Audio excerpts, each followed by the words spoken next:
روز جمعه 4 ایون در بازار چارو فروشی دهه حلمیون نویای با تاجیکستان امسرد بودکند قرقیزستان ازدهام به خشم آمده یک مرد متهم به دزدی را دستگیر کرده در ستون بازار بسته اند تا برای همه دزدان عبرت شود.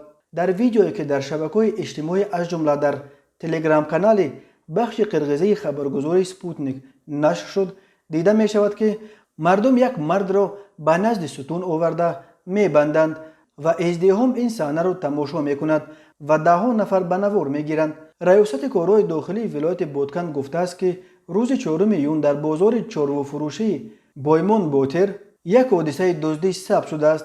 بنا به این منبع ساکن 34 ساله دهه قوقتله نویه قدمجای علیزه نوشته است که روز 4 ایون تخمینا ساعت 6:03 شخصان نامعلوم از همیانش 144,000 سوم نزدیک $1,700 را بودند.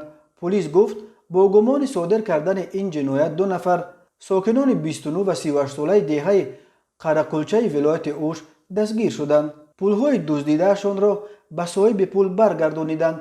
علیه این 2 نفر با اتهام دزدی بر اساس ماده 200 کودکس جنایتی قرقیزستان پرونده جنایتی گشوده هر دو گمانبر شونده را به حبس گرفتند.